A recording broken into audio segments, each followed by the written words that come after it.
Aujourd'hui, je veux vraiment te donner des outils, 3 guides intérieurs pour t'aider lorsque tu veux absolument, absolument, absolument retrouver l'harmonie à l'extérieur de toi. Parce que le people pleasing, au départ, à la base, c'est de la manipulation pour faire partie du clan, pour être capable d'appartenir, pour survivre, pour être connecté à quelqu'un.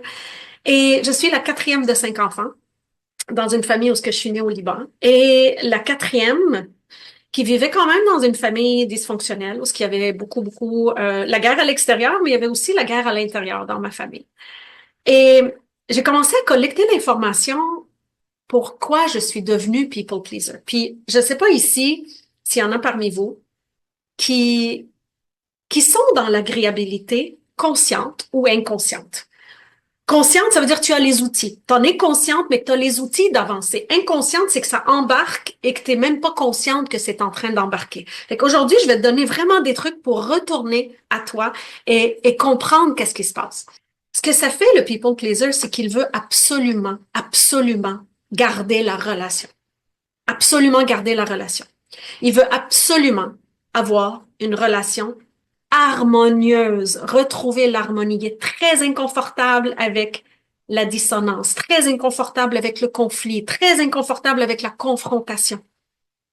Si on est très inconfortable avec quelque chose qui peut nous servir, confronter quelqu'un, dire non à quelqu'un, accepter l'inconfort que j'ai une opinion différente de l'autre, c'est que ça vient de quelque part où ce que dire non, mettre mes limites, être moi-même, confronter quelqu'un a généré du rejet, de l'abandon, de la violence, de l'insécurité.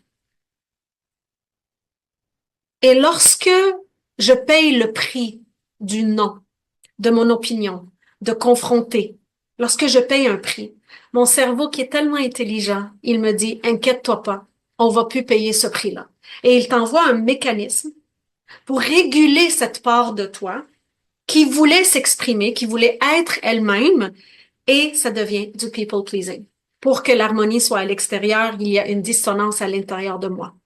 Parce que la dissonance à l'intérieur de moi, je savais pas enfant comment la gérer. Je sais pas comment autoréguler mes peurs quand il y a une scène devant moi entre des parents, entre d'autres personnes ou avec moi. Je ne sais pas comment gérer cette insécurité. Je ne sais pas comment réguler mon système nerveux. Je ne sais plus comment parler et prendre ma voix, vraiment porter ma voix, porter ma vérité, parce que ça génère des émotions tellement difficiles et personne m'a appris à les gérer.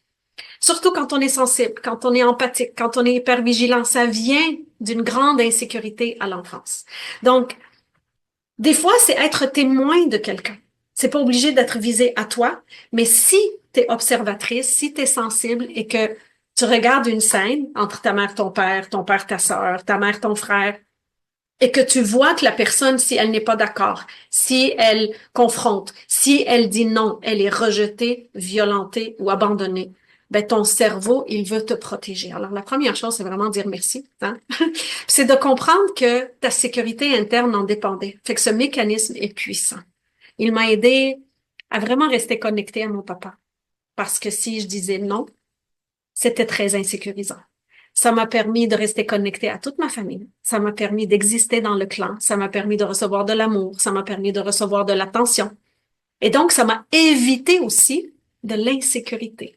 C'est fou comment j'ai passé ma vie à devenir une maître de l'agréabilité, jusqu'à en devenir celle qui porte des masques partout, partout, partout, et qui veut tellement fitter avec tout le monde. Et donc, j'étais très empathique et je n'étais pas authentique. J'en ai déjà parlé dans un autre soul coaching de l'équilibre entre l'empathie et l'authenticité.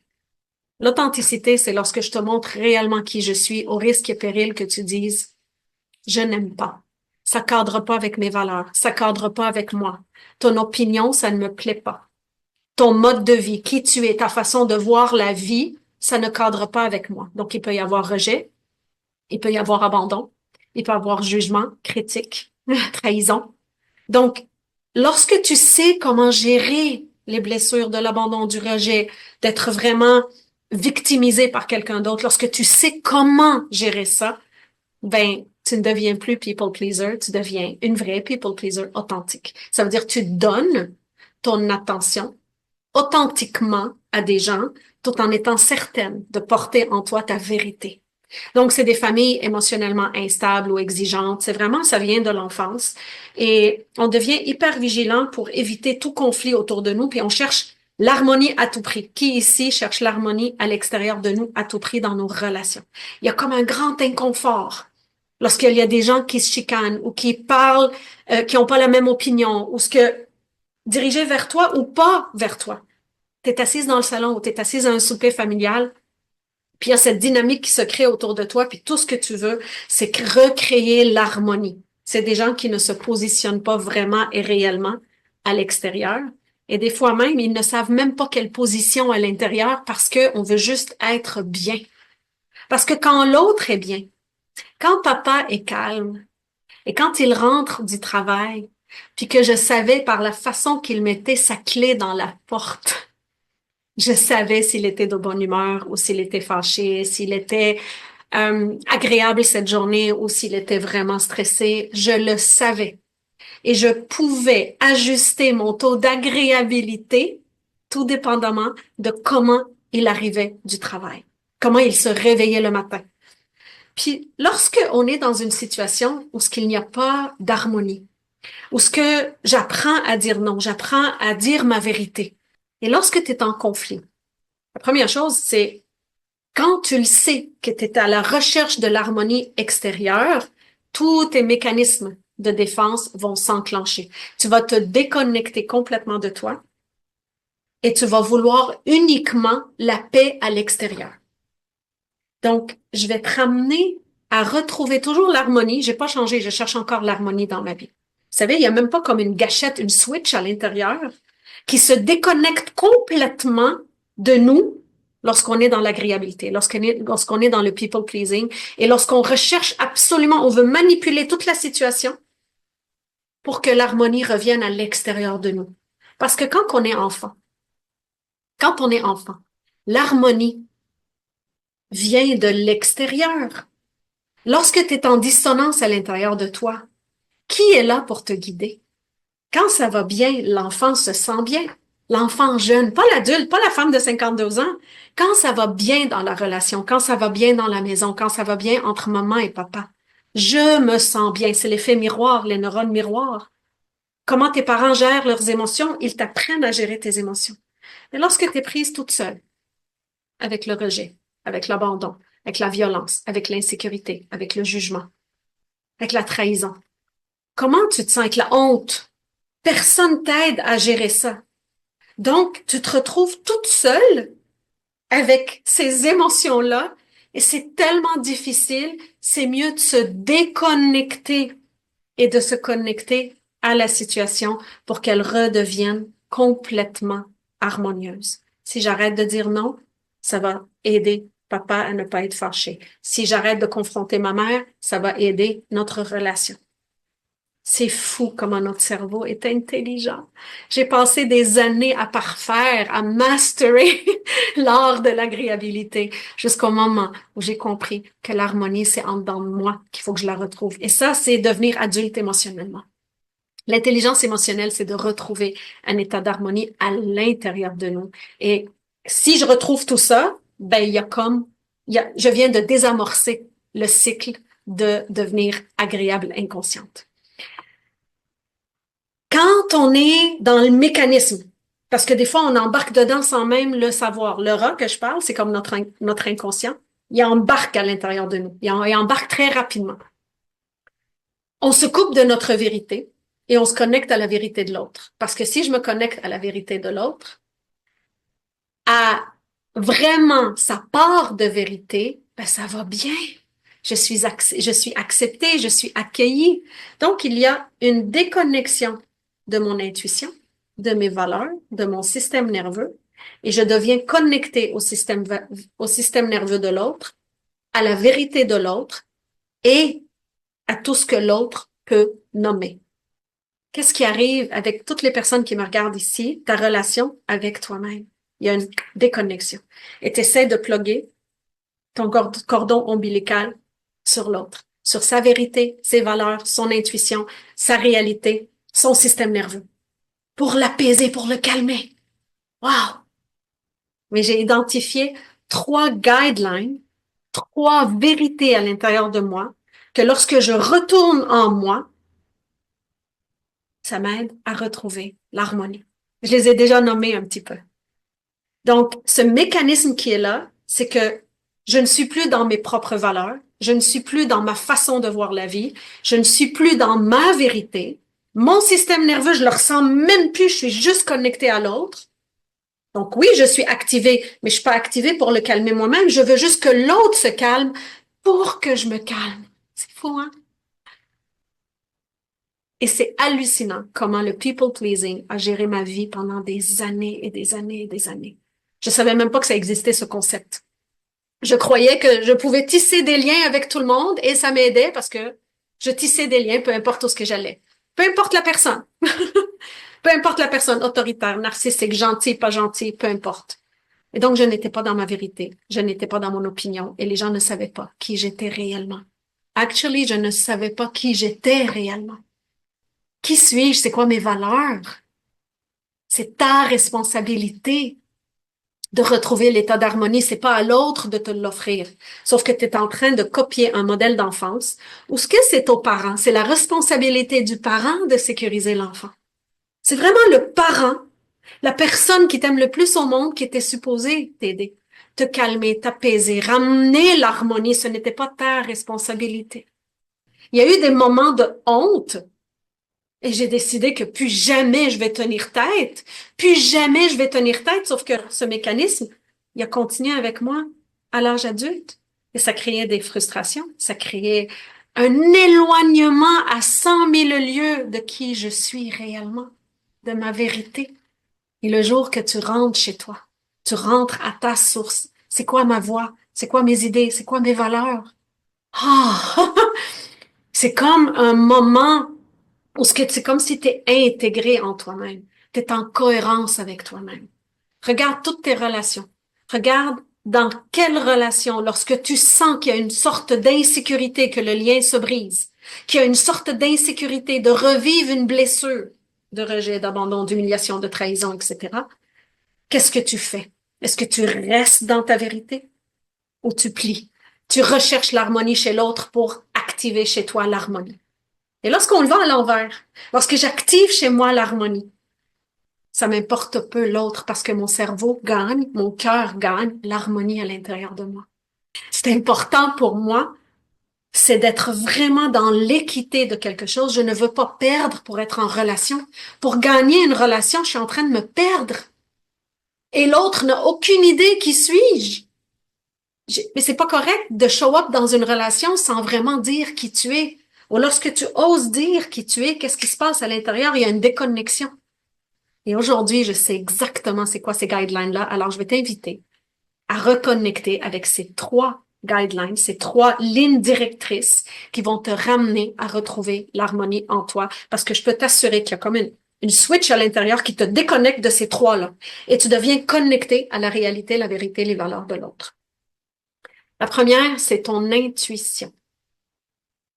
Ton intuition. Je suis une coach intuitive, premièrement. Je suis une personne intuitive. Je ressens les choses fois 40 000. Et mon intuition, si je l'avais écoutée quand j'étais jeune, elle m'aurait mis en danger. Parce que jeune, tu vas appartenir au clan pour survivre. Mais plus tard, c'était déjà installé de ne pas écouter mon intuition. Alors, j'étais dans une carrière que je n'aimais pas. J'étais dans des relations. Ce n'étaient pas les bonnes relations pour moi. C'est parce que je ne savais pas qui j'étais réellement. Alors, mon intuition, c'est mon plus beau cadeau. C'est ma boussole interne. C'est quelque chose qui dit vraiment oui ou non. Et j'ai appris à détecter mon intuition. Elle se manifeste physiquement. Il y a comme un oui à l'intérieur de moi ou un non à l'intérieur de moi. C'est comme, essayez-le. Je vais te faire faire un exercice. Je vais te faire faire un exercice. Tu fermes les yeux. Tu connectes avec ta respiration. Moi, c'est ici que ça se trouve. Toi, ça se peut que ça soit ailleurs. OK? Moi, c'est vraiment ici. Et si je dis à l'intérieur de moi, je m'appelle Marie, il y a un Il y a une émotion, il y a une contraction, et c'est un non. Je m'appelle Claude. Il y a une ouverture. Tu peux le pratiquer. Si tu es végétarienne, tu peux dire j'aime le steak. Il y a quelque chose dans ton corps qui va réagir. Si tu dis j'aime le tofu, j'aime le thon, j'aime le poisson, utilise une vérité et regarde la boussole à l'intérieur de toi. C'est hallucinant. C'est un muscle que tu peux développer. Donc, le premier guideline, la première ligne directrice où ce que je reviens à moi, c'est l'intuition. Je me dirige toujours vers la lumière. Donc, je retourne à moi, mon intuition. Au lieu de regarder la qualité de la relation à l'autre, je regarde la qualité de la relation à moi. Le deuxième, ton système nerveux. Mon système nerveux s'enclenche à chaque fois que je m'éloigne de mon intuition. À chaque fois que je ne suis pas en sécurité, mon système nerveux s'enclenche. Quand tu es en relation, puis il y a une dissonance dans la relation, et que ton système nerveux est enclenché, tu donnes la responsabilité, tu donnes ton enfant intérieur en garde partagée, ou tu le donnes vraiment en adoption à l'autre, pour que quand l'autre régule son système nerveux par ton agréabilité, ton système nerveux devient régulé. Lorsque mon système nerveux est enclenché, je prends l'entière responsabilité. Je suis l'adulte de l'enfant intérieur. Je suis la mère. J'ai pris la charge de cet enfant-là. Alors, aussi inconfortable soit-il que je veux activer l'agréabilité, ou même si elle s'est activée, j'en prends conscience et je la ramène. Mon système nerveux est enclenché, c'est ma responsabilité, c'est mon enfant intérieur. Je ne suis plus la petite fille de papa ou de maman qui avait 5, 6, 7, 8, 9, 10 ans. Je suis une mère, une adulte. Je suis une femme de 52 ans qui sait maintenant comment prendre soin de cette activation des systèmes nerveux. J'ai tous les outils à ma disposition. Et lorsque tu reprends cette responsabilité, il y a quelque chose qui s'enclenche en toi, la gâchette qui s'était fermée, elle se réactive et tu vas avoir accès à tes outils pour calmer ton système nerveux. Le troisième guideline, c'est tes valeurs intrinsèques. Tes valeurs intrinsèques. Lorsque tu es dans l'agréabilité, tu n'as plus de référence. Ce n'est plus présent pour toi. Tu veux juste que l'autre, ses valeurs soient respectées parce que quand ses valeurs sont respectées, sa vérité est respectée, ben, son système nerveux est calme et donc, mon système nerveux est calme. Alors, de reconnecter. C'est quoi ma valeur en amour? S'il y a un conflit où ce que tu n'es pas respecté, tu n'es pas en sécurité, mais lorsque tu te sens en insécurité, ça active quelque chose de ton enfance. Ça active la peur du rejet, de l'abandon. Et donc, pas par hasard que tu matches avec des gens insécurisants, des gens qui ne souffrent surtout pas d'agréabilité. Si vous faites le test, c'est souvent des personnes qui ont un score très, très bas. Plus ton degré d'agréabilité inconscient est élevé, plus tu vas matcher avec des gens avec un degré d'agréabilité très bas. Si tu es dans ta blessure, si tu es dans tes blessures et tes schémas. Lorsque tu apprends à doser, tu es tellement sécurisante, tellement confortable, mais tu es en train de manipuler la relation, tu n'es pas authentique. Et tu ne vas pas avoir les relations authentiques que tu veux. Donc, c'est quoi mes valeurs en amour? Est-ce que ma valeur, c'est d'insécuriser l'autre? Est-ce que dans ma valeur, c'est de reconnaître quand je fais du tort à l'autre, de valider l'émotion de l'autre, même si je la ressens pas? Je tiens tellement à la relation que ça m'importe énormément sa douleur. C'est pas à propos de moi, c'est à propos de ce que cette personne m'amène. Alors, si moi, je veux amener quelque chose et ça crée une dissonance, ça crée une invalidation, non-reconnaissance, un jugement sur mes valeurs, sur mes émotions, aucune responsabilité, aucune réparation. Est-ce que ça fait partie de mes valeurs? Alors, lorsque je retourne à mes valeurs, lorsque mes valeurs ne sont pas respectées, lorsque je ne suis pas entendue, qu'est-ce que je valorise en amour? Qu'est-ce que je valorise en affaires? Qu'est-ce que je valorise dans une famille?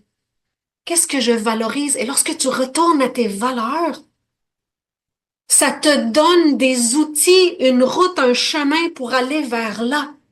Et lorsque tu es déconnecté de tes valeurs et tu es juste dans la réalité de l'autre, tu es complètement en mécanisme de défense. Tu n'es pas l'adulte, tu es l'enfant qui a besoin que papa ou maman viennent le sécuriser. Donc, les personnes qui souffrent d'agréabilité devraient être un peu plus en eux et les personnes plus égocentriques devraient être un peu plus dans l'autre. Quand on est sensible, quand on veut plaire à tout prix, il faut revenir à nous. Et ça prend une part du moi, le moi, ma voix, ma vérité, mes valeurs, mon opinion. Et j'étais un thermomètre, je vérifiais le système nerveux de chacun et tout ce que je voulais, c'est que tout le monde soit bien pour que je sois bien. Donc, dans le fond, c'est très égocentrique. Mais lorsque je commence à je suis bien, je m'occupe de moi, je m'occupe de mon système nerveux, je reviens à mes valeurs, à mon intuition qui me dit, c'est pas la bonne relation, ça fonctionne pas avec tes valeurs, ça fonctionne pas avec ce que tu es, ta propre vérité. Mais pour arriver à ça, il faut bien définir qui je suis. C'est pas pour rien que mon programme s'appelle Je suis. Je suis. Et on peut devenir une personne qui est agréable, consciente. Je veux être agréable avec moi-même avant toute chose. L'harmonie en moi vaut de l'or maintenant. Et c'est un travail conscient de tous les jours de retourner à moi, retourner à moi, retourner à moi. Et ce n'est pas égocentrique. C'est de l'amour de soi.